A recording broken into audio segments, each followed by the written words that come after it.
better than ever. And I know right now that I'm going somewhere and I need some cheddar. Oh, baby, better. Hey everyone, it's Andre Luck here with my next episode of the Sports Sales Show, where I'm going to talk through where sports sales teams are winning today. This is across ticket sales, this is across sponsorship, and how they're leveraging digital tools, AI, technology to win today. But before we dive into that, I kind of want to go back to how did we get to where we're at today? Go back through some of the eras that I've seen and errors also, mistakes that I've seen over the years from when I started in ticket sales and getting into sports sales about 20 years ago, and common themes that have led us to where we are today that keep teams stuck, that keep teams from taking that next step forward and really transformationally changing their staff and growing their revenue because they're kind of stuck in old ways that maybe worked back then but really aren't working today. And the common theme across these before we dive into it is it's a lot of focus on the product selling of it, not the consultative sales piece. So even as we introduced new tools, new technology, we weren't getting to the heart of and the root of why businesses are buying. And that's the overarching theme of where I'm seeing today as I work with teams and we really hone in on teaching them how to have conversations that align with the customer and tied to the customer's objectives, not what we're trying to push or sell. So I started almost 18 years ago today. It was November of 2007. My very first job in sports, or professional sports and inside sales with the Diamondbacks. It was in their very first inside sales class. And I'll call this era, until like the early 2010s and going back probably a few years when like sports sales really started to blow up from a proactive standpoint. I'll call that like the Rolodex era, where, and I'm focused on B2B sales for this whole, episode.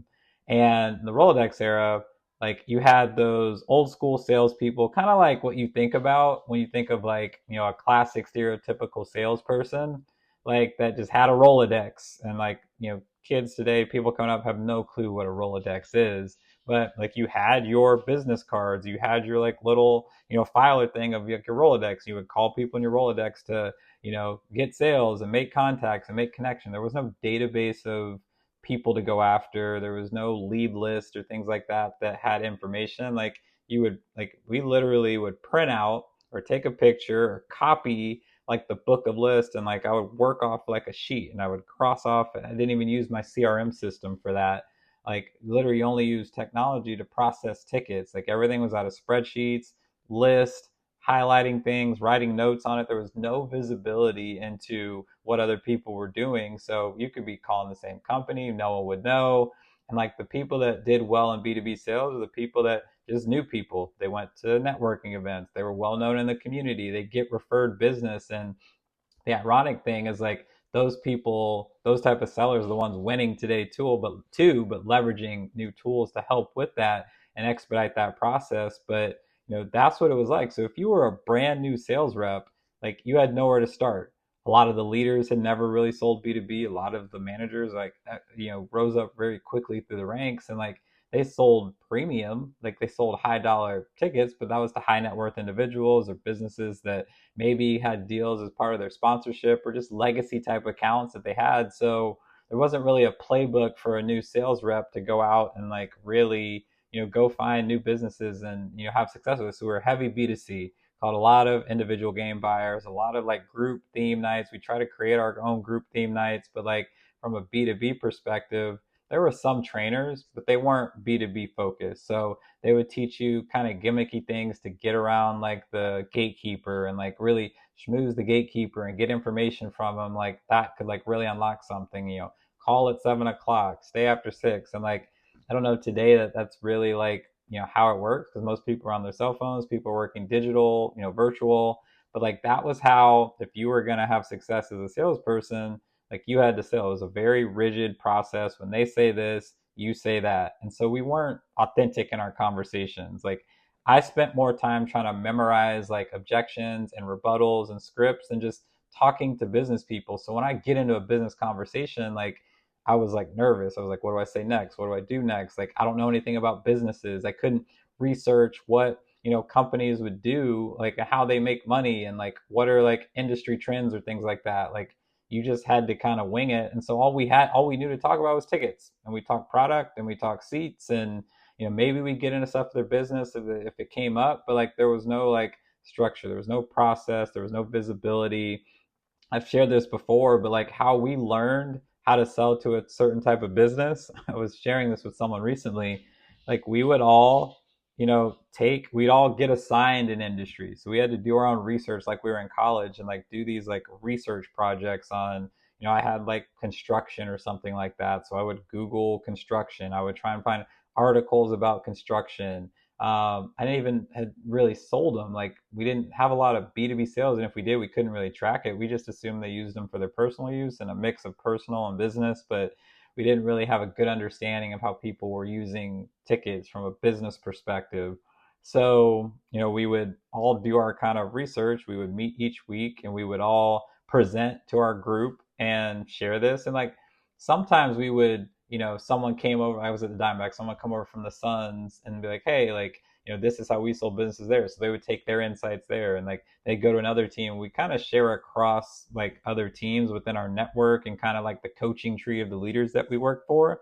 But like, again, there was nothing like really structured. There was no database for us to go after. There was no process of like how you attack it. Like we were literally just on the fly learning how to sell tickets to businesses. And we had some wins, but we were very ineffective. When I look back on that, where now you can measure and see significant gains where, back then we were just kind of doing our thing and hoping that we had success. And so we would talk about, we get on the phone like, hey, have you ever been to the ballpark? Ever been to the stadium? Have you ever looked at tickets before?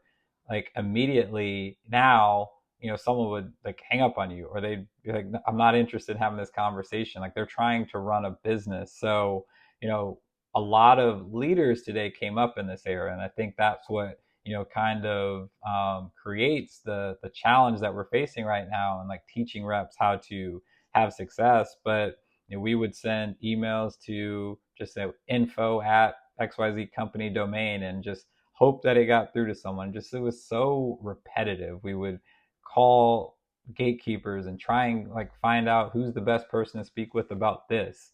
And so like we were definitely turned off from it. It was not something that if you were trying to hit your goals and make sales, and like especially like if you're an inside sales rep, like you had to produce sales quickly and you had to get numbers quickly so you can get promoted, or so that you showed proof that you could sell and close deals.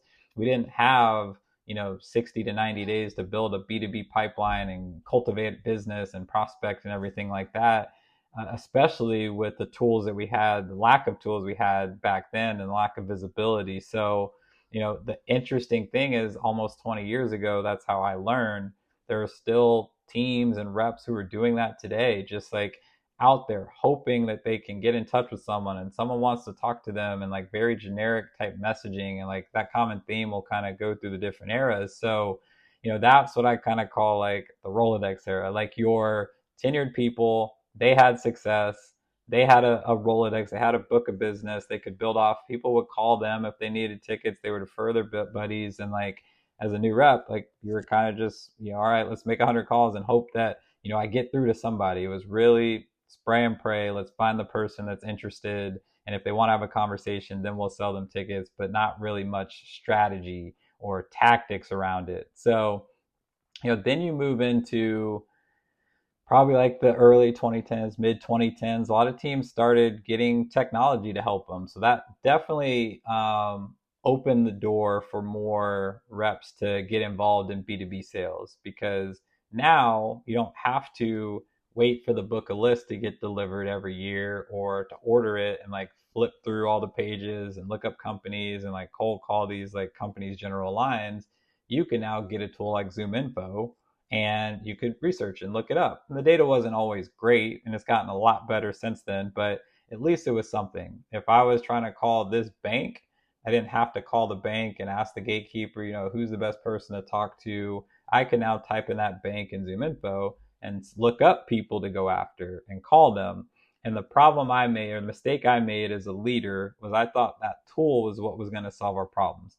And I know I talk a lot about tech and technologies and tools and things like that, but at the end of the day, no technology is going to fix bad processes and systems and everything like that. So, although it was great that we had these tools, like we didn't really have a strategy either. I would just randomly pull a list of businesses and like assign them out to the team, and I could check the box and say, hey, we're calling businesses. And again, they would luck into some stuff because you talked to the right person, or maybe they were a little more well versed in just talking to business people.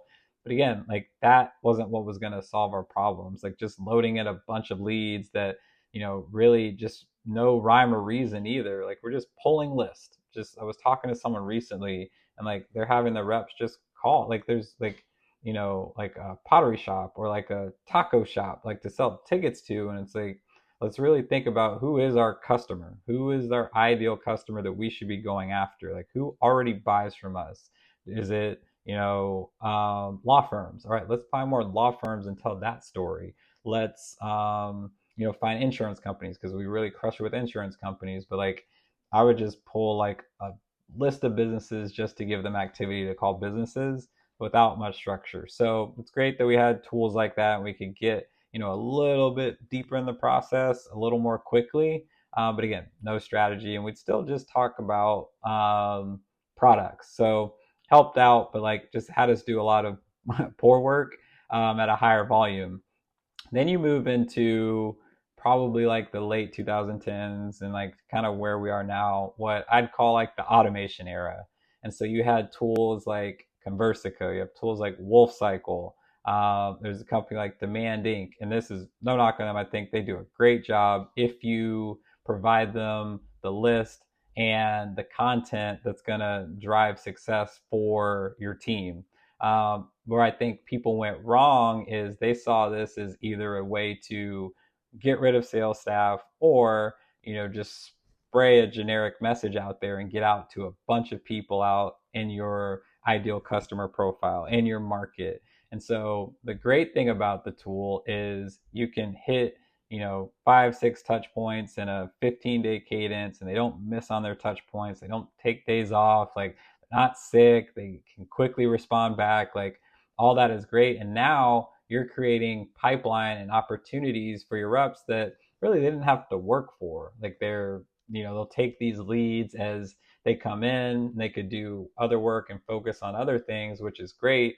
But again, if you didn't have a structure or a process or a strategy or like good messaging, you're gonna just blow up your entire market with just this generic message that turns people off. So then when you try and go back the next year, like that's what I learned, like you oversaturate the market with these messages, and like you get very low response rates and very low conversions, and you probably can get 1 or 2 sales that like make up the investment. But again, these tools should help and be layered on top of strong structured processes and systems and everything like that. So although those are great, again, we didn't have the right system. We didn't have the right process. We weren't really thinking through who is the best person for us to go after, and like, is this the best use of the tool? When you think about, and I've shared this before, a lot of businesses that you're going after aren't in market to buy. So, the stat for most industries is 5% of your target market is in market to buy. So 95% aren't. So let's say that we put 100 leads in this automated system with like a very generic message that is really trying to push a meeting or push a sale or talk about our tickets or whatever it may be. Like, they're already not interested. So maybe we should nurture them a little more. Maybe we should just get awareness around, hey, here's what we do with other businesses.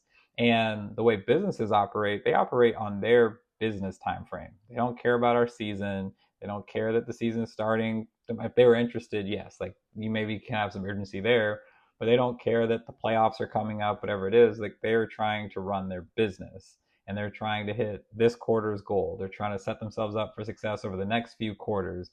And if you happen to, be something that can help them with that, yes, they'll reach out. But like, we're just hitting all these people with this generic messaging, and they're not even in market. So if you're going to use a tool like that, maybe we use it just to inform people and educate people and just share content and information. Like, I coach a lot of people on with LinkedIn. Don't go and try and pitch your product. Like, just inform. People aren't going on LinkedIn to buy. So these people aren't ready to buy.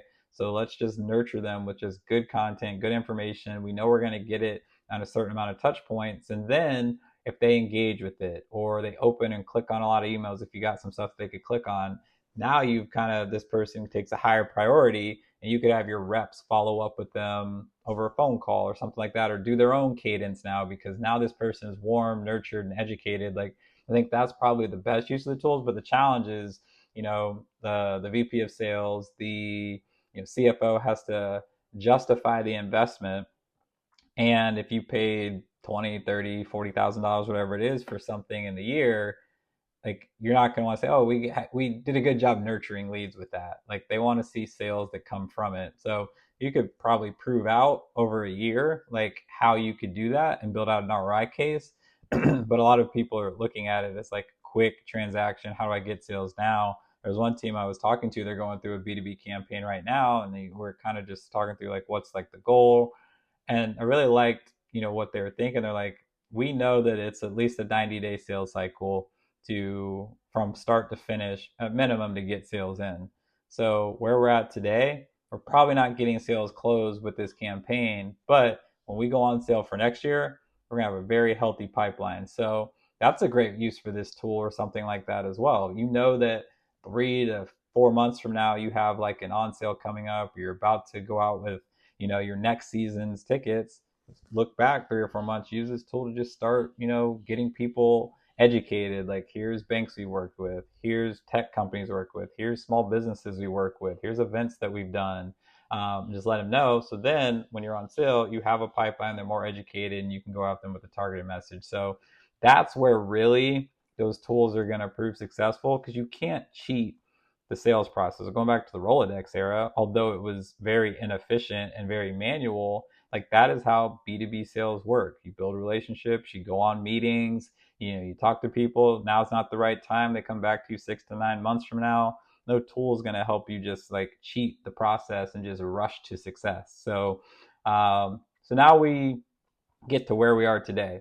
The irony of it is, we have all these tools and we have the data, we have the information, but again, because so many leaders came up in those areas, like, that worked for them, and they're still operating in that system, or just people just don't know any different. Like, they just know sales is call people and hopefully you make some sales, but like, there are ways you can be more efficient, have a good process and everything like that.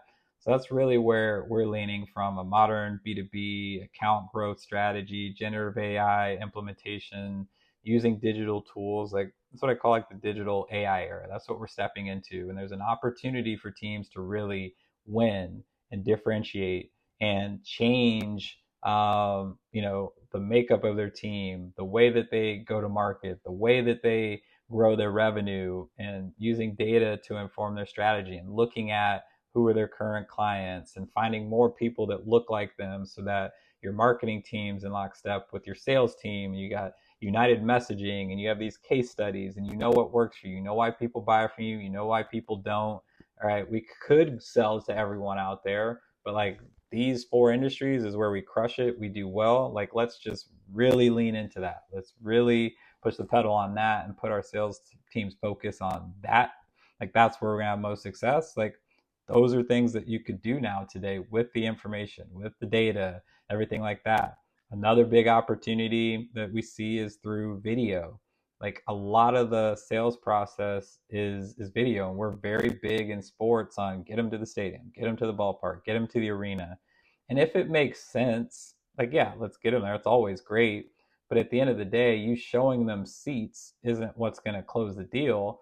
In B2B, it's learning about their business and everything like that. And so you'll get more meetings if you allow your reps to just have virtual conversations. Like, most people are used to that now, and they actually prefer it. Like, I'm not getting pitched if I'm not already interested, and I'm not going to drive somewhere to get pitched. Like, I'd rather just jump on a quick 15-20 minute Zoom, Teams call, whatever it may be, and let's just talk and see if there's even a fit.